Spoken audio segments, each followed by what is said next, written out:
Good morning, colleagues. I see quorum. Thank you very much for being able to join us on obviously very short notice. This is a meeting number 31 of the Planning and Housing Committee.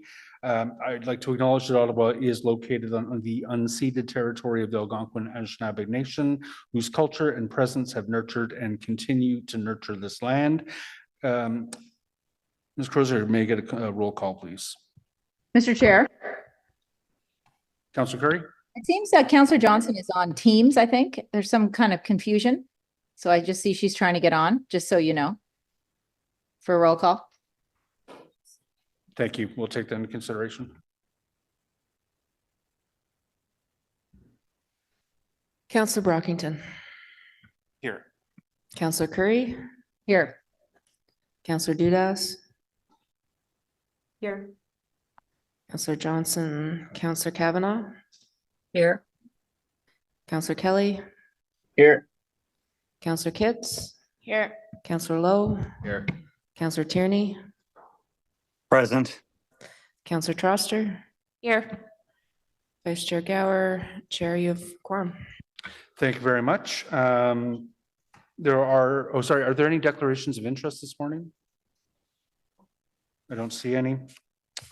So we'll move straight into the only substantive item today, which is the front-ending report, design and construction for the Gloucester Urban Community Interim Pond 2, sanitary sewer and oversizing of storm sewer. The report went live late yesterday, so I know we've had a chance to read that. I am going to ask Mr. Moody to give us an overview of what we're discussing this morning. But before we do, I think we have a couple of niggly technical motions, which I believe are going on screen and which I've asked Councillor Troster to read. Sure, I'll just do that. Therefore be it resolved. Oh, you need to scroll up so I can read that. Thank you. Therefore be it resolved that the following executive summary form part of the report. Approval is being sought to enter into front-ending agreement with Ashcroft Eastborough Incorporated, Ashborough, for the design and construction of the East Urban Community Pond 2, a sanitary sewer, and the oversizing of a storm sewer within the Navan Road right-of-way.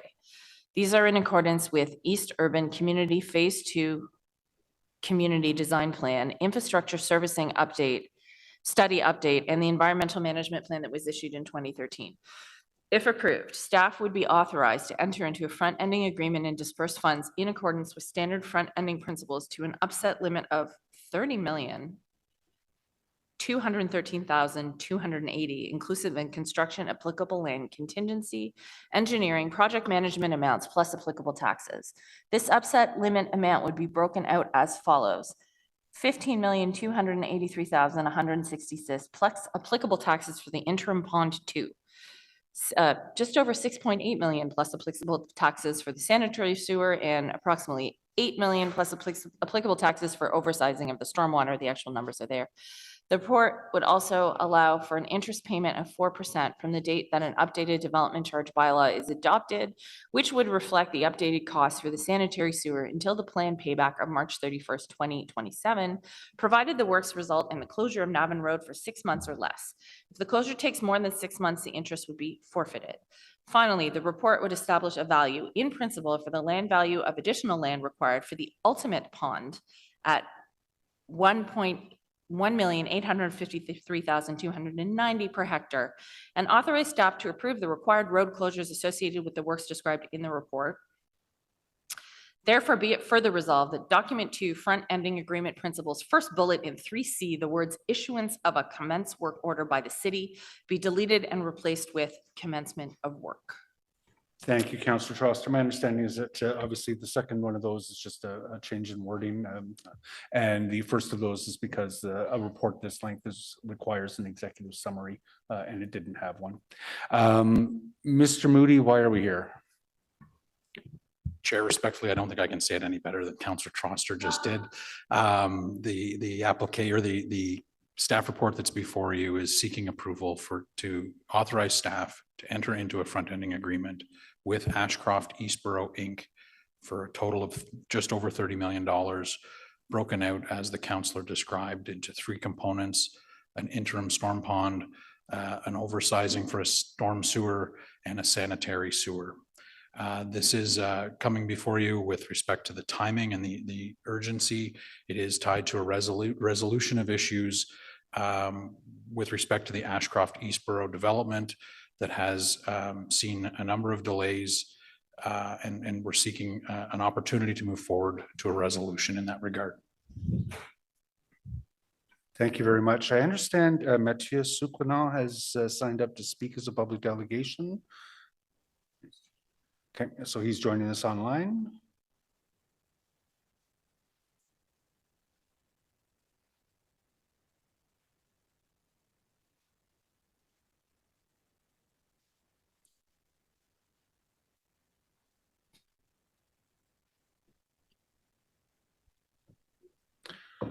Bonjour, Monsieur Soucronan.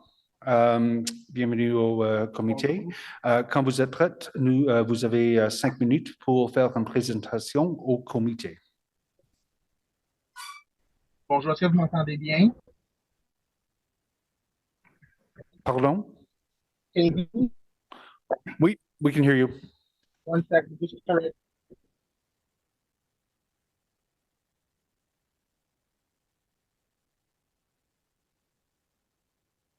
Hello?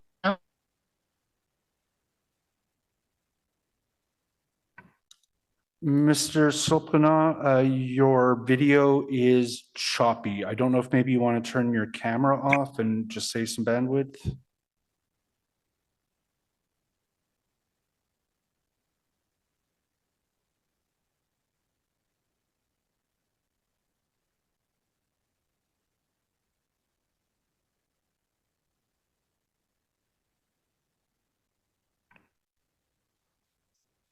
It's starting to look a little smoother and you're on. Okay. Can you now hear me?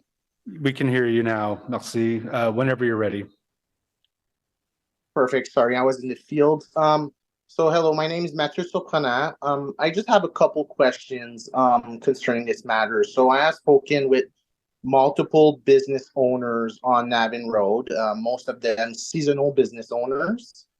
I would like to say like the market, Laverne Western Beef, the Mini Putt, Sandy's, Robert Plante, who hire over 150 people altogether.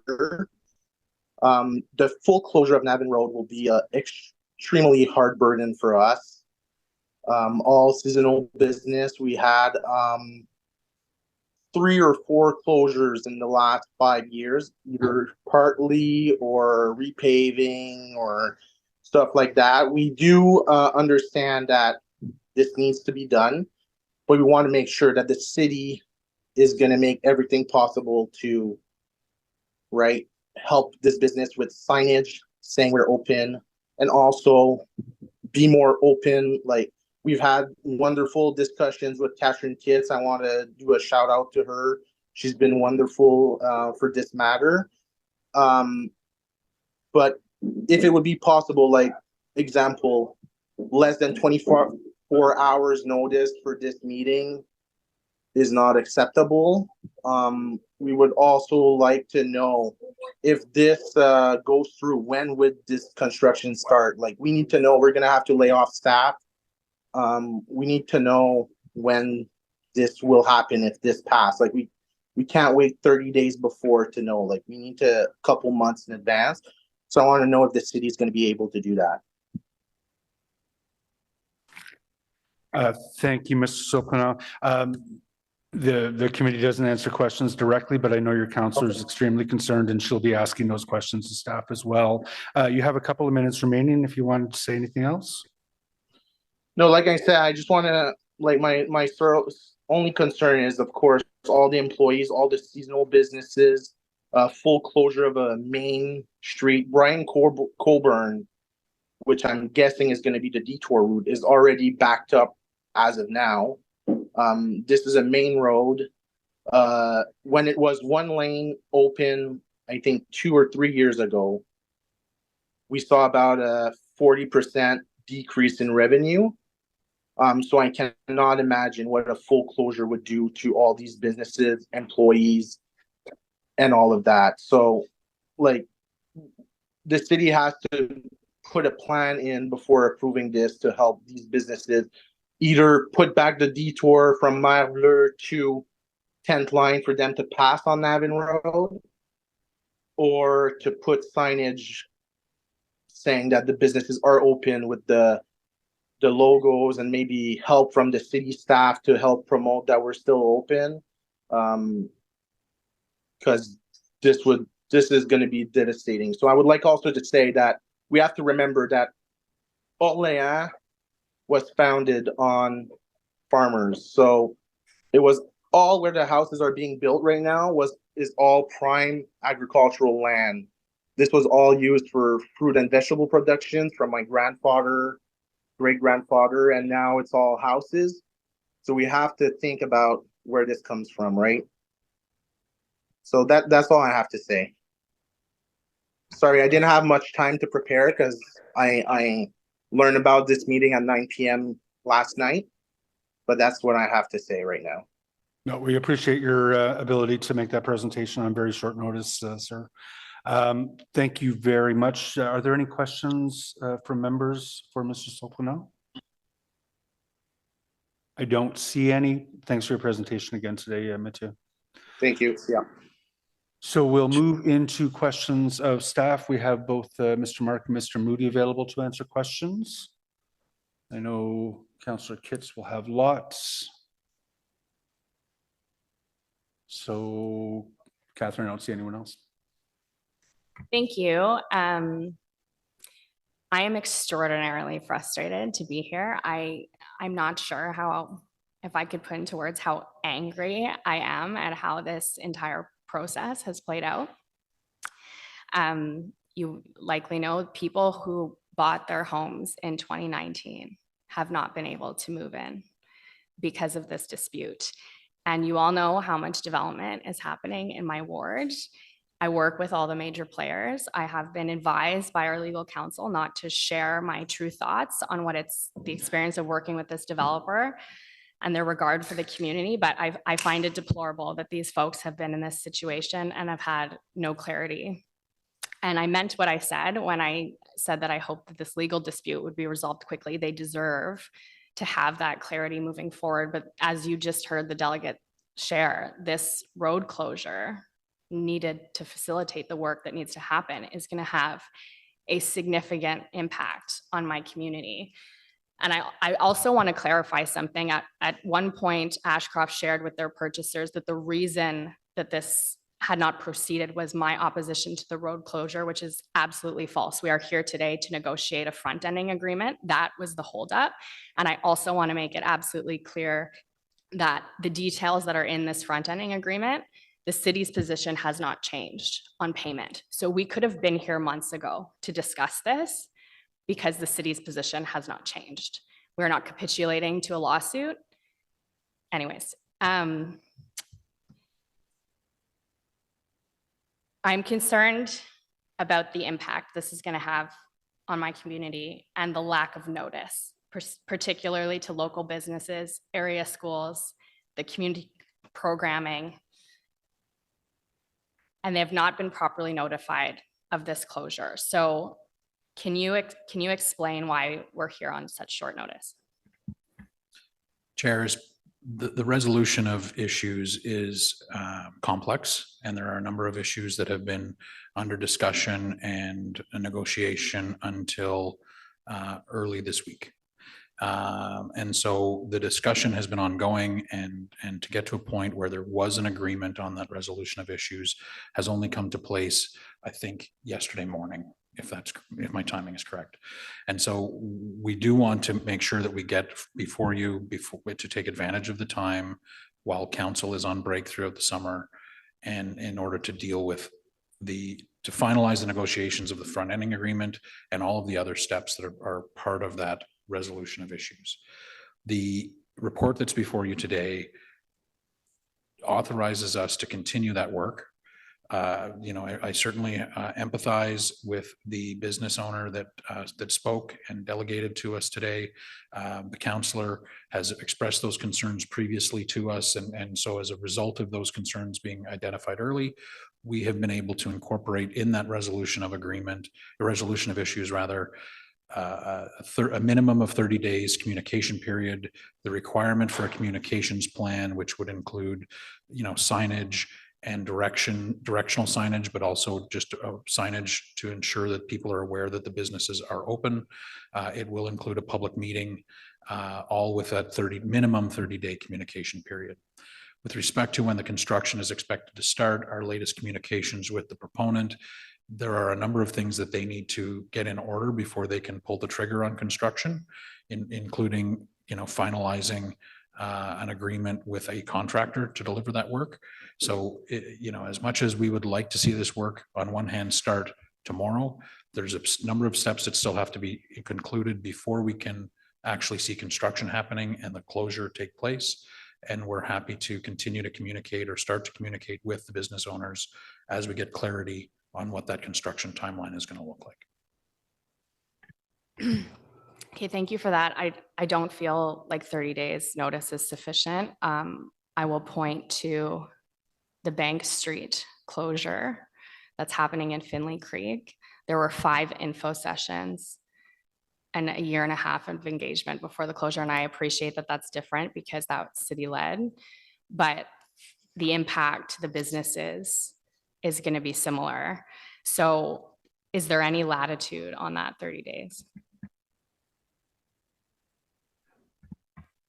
Mr. Chair, there were detailed negotiations between the developer and the city as to how it would go forward. And it was a 30-day period that's been incorporated into the understanding that's been arrived at between the parties. And if we do not, what happens if we don't approve this today? Mr. Chair, I'll confine myself to the legal matter. There's a lawsuit that's been launched by Ashcroft against the city. This resolution will result in the cessation of that lawsuit. And so if this doesn't go forward, the lawsuit will not cease. I'd leave it to Mr. Moody to speak on the impact of the development moving forward. Chair, the Ashcroft Eastboro subdivision is a significant component of our growth plans in the East Urban community. There are a number of homes that have been constructed under conditional permits that are not able to be occupied as they do not have outlet. There are possibly and likely other homes that have been sold that are not able to move forward where construction has not started. So there are impacts, beyond just to the developer in this case that are part of our considerations. Okay. I have worked extensively while we have been in this stalemate on the front ending agreement. I have worked extensively on trying to find alternatives to a full road closure. And I've been told that it is the only option. So can you explain a little bit why a full road closure is necessary? Chair, there were works that were started a couple of years ago, and I apologize, I don't have the exact dates in front of me, but around 2022, there was work underway in the road allowance. There were considerable soils related issues where you were dealing with marine clay soils that were essentially coming up like almost in a liquid form, coming up through the bottom of trench boxes, making it an unsafe place to work.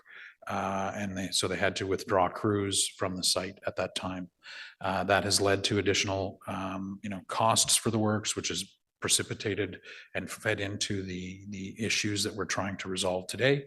But with respect to working within a narrower road allowance, there is safety risk and difficulty in achieving the actual product that we want at the end of the day. We did look and explore in good faith with the developer an alternate alignment that would have required a crossing another party's property. Negotiations with that party ultimately failed and brought us back to the road allowance, which from a construction perspective, due to the soils in place, requires a full excavation rather than the use of trench boxes in order to achieve the depth that the sewer needs to reach. So this is a matter of safety for workers, not a cost savings or, making it more expeditious. In fairness, there is one construction methodology dealing with directional drilling that could reduce the overall closure. The cost for that, and I don't have it right in front of you, I can find it, but it's approximately double what we're looking at. And there is not funding within the development charge background study to cover those additional costs. And it is ultimately unfeasible for the developer to proceed with that construction methodology. So just for some additional context, this road was closed, as you heard, in one direction it was supposed to be 6 months. It turned into 9 months in 2022. And at that time I said, there's no way we can have even a closure in one direction. Again, you have to find an alternative route. And when they had to do remedial work earlier this year for that construction activity, they wanted to close the road in one direction, and I insisted that they maintain two-way traffic.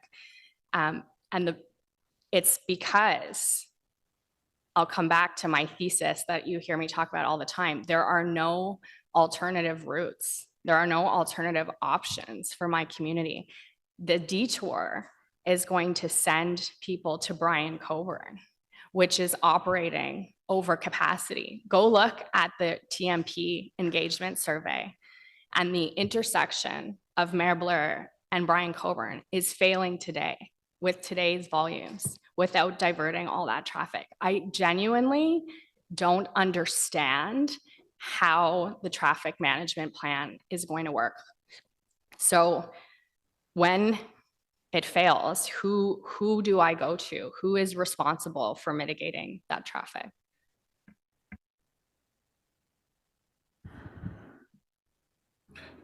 Chair, we will be happy to work with our partners in transportation to look at any alternatives.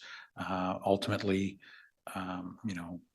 with respect to traffic, a failure is not the same as when we're dealing with hard services where there's a defined capacity constraint that results in damage to property. It's, when an intersection, for example, fails, it means it takes longer to get through it. And so I don't know that I can sit here before you today and say that there will not be intersections that fail, but we are happy to engage with our transportation management colleagues to ensure that what is feasible is done to mitigate and try to temper the impacts that will be felt by this community. Mayor Blair was just resurfaced last year. It will now bear the brunt of the truck traffic. So whose responsibility, if the road is damaged, whose responsibility will it be to repair it to its current condition? Mayor Blue is an arterial road and is a responsibility overall of the city, and wear and tear on that road would be hard to define as far as, unless it was a definable act by an individual, it would be considered wear and tear on that road and would be addressed through life cycle in a normal manner. Okay. I mean, I see other hands up. I'll leave it there and then I'll come back for wrap up. Thank you.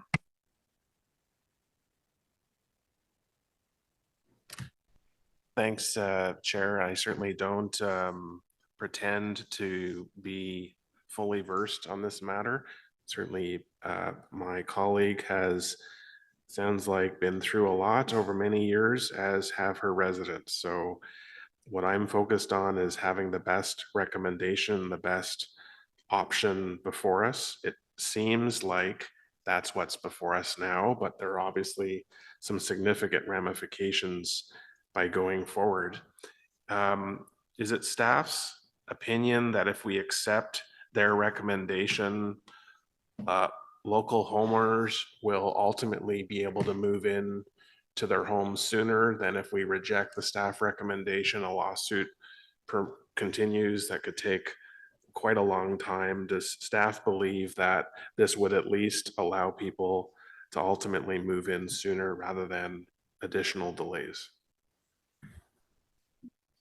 Regardless of the outcome of any lawsuit, this work will need to be done in order to provide an outlet for the stormwater for this subdivision.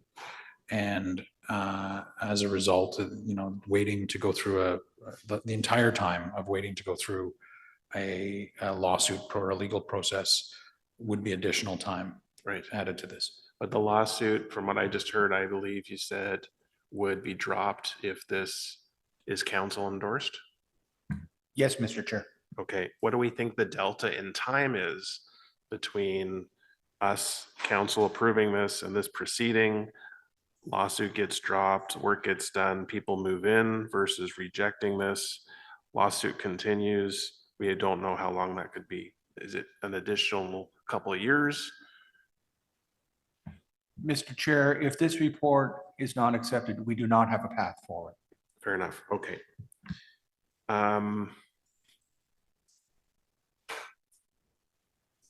Okay, I'll leave it there, Chair. Thank you. Councillor Curry? Thank you, Mr. Chair. This is a disaster. I feel so badly for you, Councillor Kitts. It's terrible. I would never want to be dealing with this in my community. I don't think staff will be able to answer this completely, but we have had umpteen subdivisions built in this city. I don't know what umpteen number is, but many, many, many.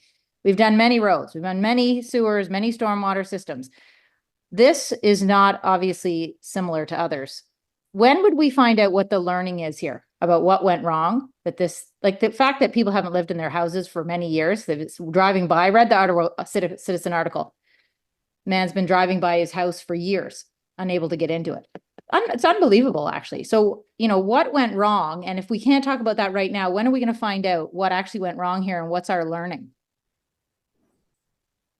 Chair, there are a couple of takeaways that I think are clear learning opportunities or things that we have already addressed from a procedural perspective that, have contributed in some way to the situation we're in today. And I apologize if this is a long answer or turns into a long answer to what the nut of it is a short answer. The city issues conditional permits for low-rise or high-rise buildings in an attempt to help to facilitate earlier construction while things are finalizing.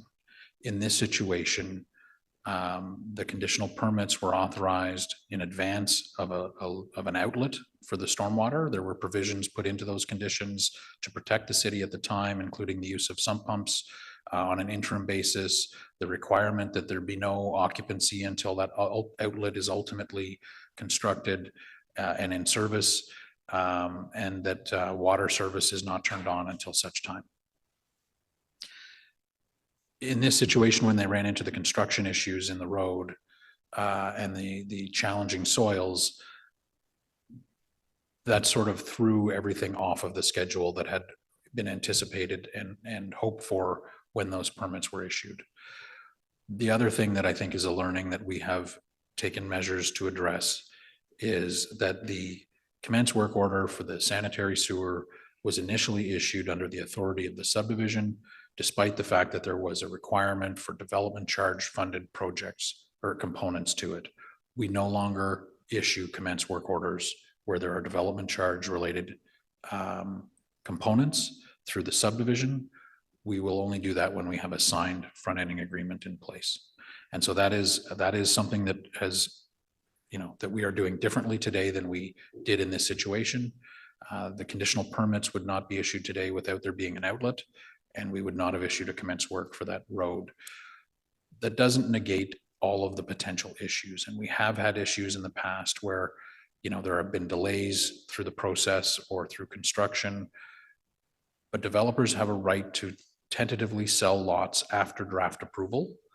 And the time between draft approval and registration is not necessarily defined. And so we have had situations in the past and may in the future where homeowners have or purchasers have bought homes that are not yet constructed with an expectation of a closing date that may not be achieved. And so that is, something that our builder community, for the most part, tries to ensure that they don't go to sale until they're at a point where there is certainty. But that is a possible thing that we may see at some point in the future. All right. Well, when I think about meetings I've had with developers where they're saying, Kathy, I think the city is just so ridiculous with all of its requests and, all the things, the hoops we have to jump through. And, I think all of us can now point to some of these examples to say, yeah, that's the reason why.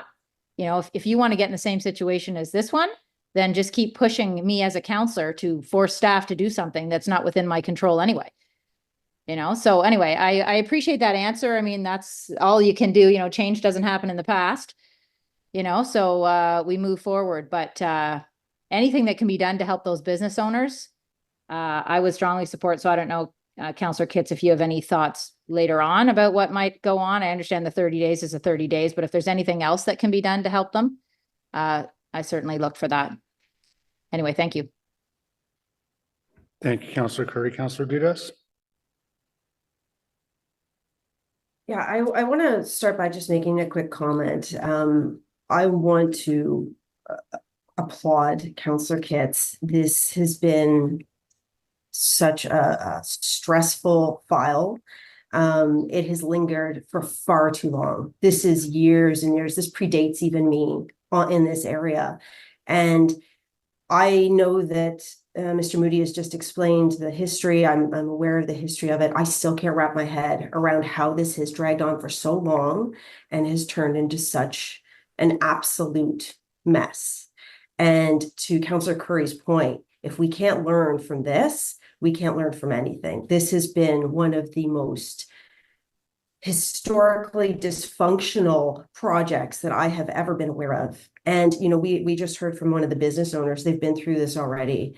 And Councillor Curry, you asked, Councillor Kitts to mention what she would suggest. My ask is that everybody listening to this meeting and all of us as councillors send customers to these businesses. The only way that they're going to survive this very long duration of a closure is to have customers coming and buying their products and supporting them. And that's still barely going to get them over the finish line. So my question to staff, and, once again, I'm being redundant because I know Councillor Kitts has done and asked all of these questions, but I just want to say this. This is to get people into their homes. And I absolutely feel for those folks. At the end of the day, when they put this road back together, does the local community get anything? I know when I had originally, had questions about this file, I had asked if there could be a sidewalk put in, bike lanes. Navan Road is not a safe road by any definition at this point in time, unless you're in a vehicle. You couldn't walk along it. We worked hard to get the road on the sides expanded to at least have some room for pedestrians. We're going to add new people to this community.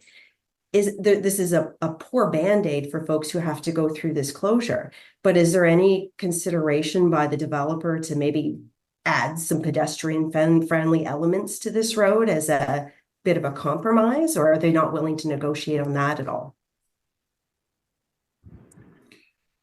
Chair, I would love to be before you and tell you that we were going to have an urbanized cross-section when this is done. The Navan Road cross-section is currently a rural cross-section. There will be no enhancement through this project. It is simply installing a sewer and reinstating like for like. The staff did explore the potential of whether there could be an enhancement. Our urbanization of Navan Road is not identified in the Transportation Master Plan, and therefore there is no funding available for it through the Development Charge Background Study. I so deeply feel for this community, for Councillor Kitts, and it's not just the adjacent businesses or folks living next to this, it's everybody in South Orleans. It's everybody in all of Orleans trying to get through what is literally a deficit of road networks. And now we've just lost another one. So frustration isn't the right word. Absolute disappointment in this whole process is not even, it diminishes how local councillors feel about this. And as I said from the very get-go, like, Councillor Kitts, you're made of steel, madame. I don't know how you're going through this. And I would like to say that all of us have your back and the community's back to whatever way this plays out. I know the work needs to be done, but if we can all support these local businesses, do whatever we can to not have this ever happen again in our city, that's probably the best course of action at this point. Thank you. Thank you. Thank you, Councillor Dudas. Councillor Tierney? Great. Thank you very much, Mr. Chair, and I'll echo like everybody else. Obviously, Councillor Kitts has been working on this, keeping your community informed, and with such a small window, I understand lawyers run the world, so we're kind of in a pinch here. At the same time, without naming the company, I fear for a lot of things. I think we just want to get people into homes. We're in a bind. And if you've read recent reports of some of their other properties defaulting on loans and things, I couldn't imagine what would happen to all these homeowners if anything else went pear-shaped. So I think we're really hemmed in on what we have to do here. It's just unfortunate that we're put into this position. And, I don't think you can cast all industry with the same brush, but certainly this has not been a friendly adventure with this specific developer. So on that, I think I'm going to have to support it as much as we do have this major problem, but it will only be doubly impacted if things go even further pear-shaped and houses sit empty forever. So anyway, that's just my thoughts, Mr. Chair, and my thoughts are with Councillor Kitts on 6 months of pure hell. Thank you very much, Councillor Tierney. I don't see any further hands up. Councillor Kitts, did you want to continue your line of questioning or wrap up? Yeah, I think I asked my questions, but I do have some final comments. I mean, I feel completely handcuffed in this situation, not only because we are in a legal bind, we are considering a legal matter, but there is genuine care and concern for the people who are in this situation, the purchasers who continue to await delivery of their homes. I cannot imagine how stressful this situation has been for them. I've spoken to many of them. So I don't want to see that delayed further. But at the same time, there are livelihoods at stake. There are a number of seasonal businesses on this road that if the closure starts sooner than later at that 30-day mark, they will be impacted more than other businesses would because they rely on income in the summer months. And the traffic will be a disaster. When Councillor Dudas and I were confronted with the previous closure, we were deeply concerned, and that was a summer closure at the tail end of the pandemic. We are facing return to office this fall. The congestion in my community is untenable today. I cannot overstate that enough. And I would say I would love to send the thousands of emails I am going to get to Ashcroft's traffic consultants who advised on the traffic management plan because it is not rooted in reality. It is not going to work. And I appreciate that there is a communications plan and a community session plan based on the feedback I shared with staff. I have spent countless hours on this. I know staff have too, and I know that they have negotiated an optimal outcome in terms of the legal implications and advancing this stalemate. But notice of this came forward yesterday evening. It's rising to council tomorrow. There was one business here today because they caught my Facebook post that I posted last night. I'm sure there would be many others if there was sufficient time.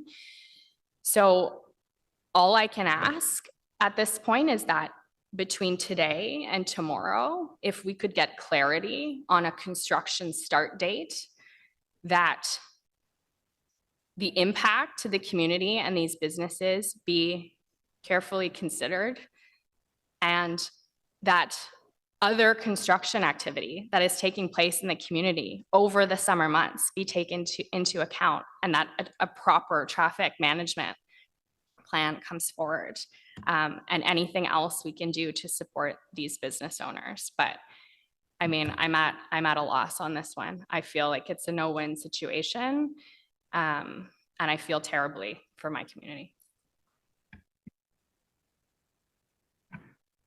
Thank you very much, Councillor Kitts. I don't see any other hands up. Bear with me just one moment.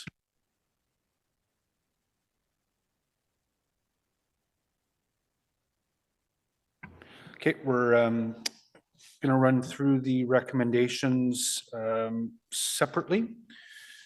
First, is the technical motion carried? Thank you. Councillor Kitts has indicated her desire to dissent on sections 5 and 6. Does anyone want to do a voice vote on that? I don't see any hands up. So is the report carried, noting the dissent by Councillor Kitts on 5-6? Carried. Thank you very much, colleagues.